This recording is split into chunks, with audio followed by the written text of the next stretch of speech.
हातकणंगले नगरपंचायतीमध्ये काँग्रेसच्या पाठबळावर अपक्ष निवडून आलेल्या नगरसेविका सुजाता कारंडे आणि माजी सरपंच संदीप कारंडे यांच्यासह अनेक आजी-माजी पदाधिकारी आणि कार्यकर्त्यांनी भाजपमध्ये प्रवेश केलाय। या पक्षप्रवेशामुळे हातकणंगलेतील भाजपची ताकद वाढली आहे।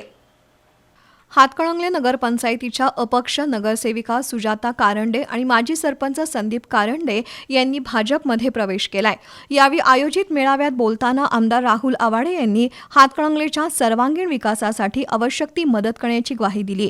तसंच वाढत्या कार्यकर्त्यांच्या बळावर आगामी काळात हातकणंगले नगरपंचायतीवर भाजपची एकहाती सत्ता प्रस्थापित होईल असा विश्वास त्यांनी व्यक्त केला।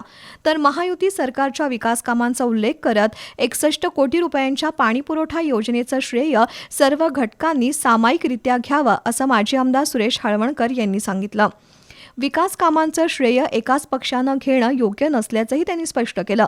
दरम्यान सर्वांनी एकत्र येऊन भाजपला बळकट करण्याचं आवाहन माजी मंत्री प्रकाश आवाडे यांनी केलं।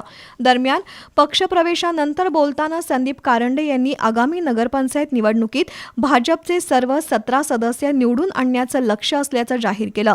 यावेळी माजी सरपंच संदीप कारंडे, माजी नगरसेविका फरीदा मुजावर, नगरसेविका सुजाता कारंडे, माजी सरपंच अनुराधा कदम, दादासो अपरास, माजी ग्रामपंचायत सदस्य रंजना पोद्दार, सिकंदर बोरगावे, रामदास पोवार, माजी सरपंच नूर मोहम्मद मुजावर, माजी सरपंच रावसाहेब कारंडे, अनिल कदम, सुरेश बागे, जयश्री अपरास, सुरेश खानावळे, माजी ग्रामपंचायत सदस्य हार्दिक आर्गे, दीपक चव्हाण यांनी भाजपमध्ये प्रवेश केला।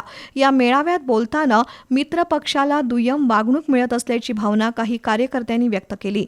यावेळी भाजपचे जिल्हाध्यक्ष राजवर्धन नाईक निंबाळकर, माजी जिल्हाध्यक्ष हिंदूराव शेळके, शहराध्यक्ष अमर इंगवले, माजी नगरसेवक राजू इंगवले, बाळासाहेब गारे, नगरसेविका सविता लुगडे, नगरसेवक रोहित निगवे, मंडलाध्यक्ष शीतल हावळे, माजी नगरसेवक अण्णासो चौगुले, हुपरी मंडल अध्यक्ष सुभाष कोटखिंडे, जिल्हा सरचिटणीस वैभव हिरवे, जवाहर साखर कारखान्याचे उपाध्यक्ष बाबासाहेब चौगुले, मयूर कोळी, प्रशांत एटाळे, अप्पासो कदम, दीनानाथ मोरे, संजय दुग्गे, पंकज बुड्ढे, प्रवीण जाधव, राज मोरे, संजय नंदीवाले यांच्यासह पदाधिकारी आणि कार्यकर्ते उपस्थित होते।